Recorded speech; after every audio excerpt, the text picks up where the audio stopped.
네, 안녕하세요. 학생회장 손창석. 부학생회장 안재현입니다. 네, 오늘도 저희 이제 법과대학 학생회에서 학생법률 지원 서비스 위로에 대한 두 번째 사연 영상을 준비했는데요. 사연은 총 폭행, 그리고 주택임대차보호법 개정, 그리고 소음, 그리고 중고거래에 관해서 모두 학우 여러분들이 사연 남겨주셨습니다. 네, 저희 영상이 이렇게 다양한 컨텐츠로 구성이 되어 있으니까 학우 여러분들께서 잘 참고하셔서 유익하게 활용하셨으면 좋겠습니다. 네, 이번에는 폭행에 관한 이야기를 해보려고 합니다. 요즘 뉴스를 보면 꼭 한 번씩은 폭행에 대한 사건들을 볼 수 있는 것 같아요. 이전에 한참 묻지마 폭행이 잇따라 발생한 적도 있었고, 그리고 또 집단 폭행, 중고등학생들의 집단 폭행 사건들이 급증을 하면서 소년법 폐지에 대한 논의도 있기도 했었잖아요. 네, 맞아요. 그런데 오늘은 술과 폭행, 즉 주치 폭행에 관한 이야기를 해보려고 합니다. 저는 실제로 본 적 있어요. 그래요? 친구랑 술을 마시고 있는데 술집에서 싸움이 붙었더라고요. 근데 술을 너무 많이 마셔서 그런지 친구 사람들이 막 더 과감해지고 서로 통제도 안 돼가지고 정말 무슨 일이 생기는 게 아닌가 약간 걱정했던 기억이 있네요. 네, 아마 대학가에서도 그런 일이 굉장히 자주 일어나잖아요. 가끔 SNS를 보면 술 마시다가 시비가 붙어서 길거리에 싸우는 영상도 많이 올라오더라고요. 그렇게 이런 주치 폭행은 그럼 어떤 처벌을 받는지 혹시 알고 계신가요? 일단 폭행죄가 성립이 되지 않을까요? 만약 여러 명이 싸운 상황이라면 집단 폭행의 특수폭행죄?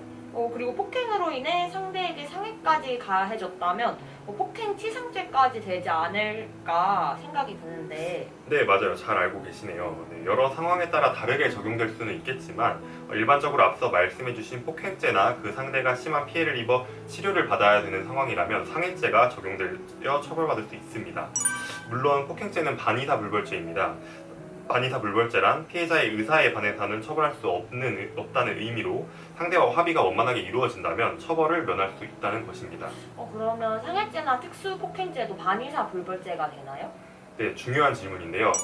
결론부터 말씀드리자면 해당하지 않습니다. 꼭 알아두셔야 될 부분인데 단순 폭행죄와 존속 폭행죄는 반의사 불벌죄지만 특수 폭행죄와 폭행치사상죄 그리고 상해죄는 반의사 불벌죄가 아니기 때문에 결과가 발생해서 형량이 줄어들 가능성은 있겠지만은 처벌을 면할 수 없습니다.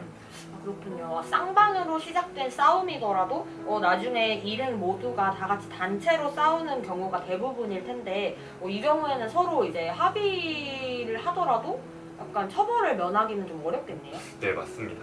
그런데 우리나라는 주치 폭행, 즉 술을 마시고 범죄를 저지르면 그 형을 감경해주지 않나요? 네, 오늘 이야기 중에서 가장 말씀드리고 싶은 부분인데요. 우선 답변을 먼저 해드리자면 항상 그렇지는 않습니다. 많은 사람들이 술을 마시고 범죄를 저지르면 그 형이 감경될 것이라고 생각을 해서 이런 잘못된 선입견들이 많이 퍼져 있는데 그래서 이를 악용하는 사람도 종종 있죠.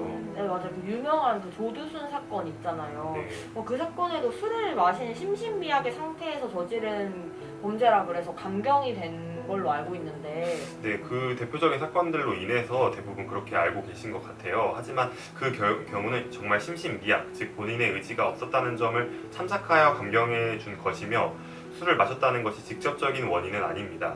물론 이전에는 술을 마시고 한 범죄일 경우 술을 마셨다는 것을 원인으로 심신미약 상태와 관계없이 형량을 감경해 주기도 했습니다. 그러나 이는 과거 80년, 90년대의 관례였었습니다. 사회초년생들이 특수폭행으로 기소되는 경우가 굉장히 아까 말씀드린 것처럼 많았는데 벌금형이라도 전과가 남잖아요. 모두 아시다시피 전과는 본인의 미래에도 많은 힘이 되죠. 그래서 판사들이 그런 불합리함을 방지하고자 술을 마시고 실수를 했다는 점을 감안하여 전과가 남지 않도록 형을 감경해 주었던 것입니다. 요즘은 술을 마셨다는 이유가 감경 사유가 되지는 않습니다. 그러면 술이 형량의 감경 사유로 적용되지 않는다는 말씀이신 거죠? 네, 맞습니다. 물론 정말 심신미약의 상태가 인정되거나 혹은 여러 상황을 고려하여 합의가 이루어졌다든지 정말 고의성이 없었다든지 사유가 된다면 감경될 수는 있겠죠. 하지만 폭행 상황에서 술을 마셔서 그런 것이지 본인의 의지는 없었다는 것을 입증을 해내기 또 어려움이 있을 것입니다. 그러므로 술을 마셨다는 이유만으로 형량이 감경된 것은 잘못된 선입견입니다. 또한 원인에 있어서 자유로운 행위에 해당한다면 더더욱 처벌이 감경되지 않을 것입니다. 이는 행위자가 고의 또는 과실로 자기를 심신미약 또는 상실의 상태에 빠지게 한 후 이러한 범죄를 실행하는 것으로 이 경우 행위자는 책임의 감경 또는 조각되지 아니하고 행위에 대한 완전한 책임을 부담하게 됩니다. 즉 범죄를 저지를 마음으로 혹은 저지른 후에 술을 마셔서 심신미약의 상태로 만든 것은 감경 사유가 되지 않는다는 것입니다. 더불어 술을 마셔서 범죄 당시의 상황이 기억나지 않으므로 형을 감경해달라는 주장은 우선 본인의 가해 사실이 인정되는 변론이 될 수 있으니 신중하셔야 될 것입니다. 그렇네요. 저도 그동안 가지고 있던 선입견이 있었는데 새롭게 알게 됐네요. 그래도 이 모든 사실들을 알고 예외를 악용하려는 사람들을 처벌하기 위한 좀 명확한 법이 있었으면 좋겠는데. 네, 저도 동의해요. 요즘 주치 감경에 많은 문제가 있다고 생각합니다. 성폭력 범죄의 경우 감형을 하지 않을 수 있지만 다른 범죄에 대해서도 조치가 필요한 것으로 보입니다. 우리 학생법률 지원 서비스는 오직 상담자님의 말씀만으로 사실관계를 파악하기 때문에 저희가 말씀드리는 방법과 실제 법원의 판단과는 다를 수 있다는 것을 말씀드립니다. 학생법률 지원 서비스의 취지도 상담자님들의 법률적인 사안에 명확한 해결책을 제시해드리는 것이 아닌 해결에 필요한 법률적인 절차를 제시해드리는 것에 의의가 있습니다. 따라서 법률 전문가나 기관을 찾아가기 이전에 조언을 구하는 정도로 생각하시면 좋을 것 같습니다. 또한 저희는 이렇기에 어떠한 대가를 받지도 않고 있고 따라서 민형사상의 책임도 지지 않는다는 점 알려드립니다.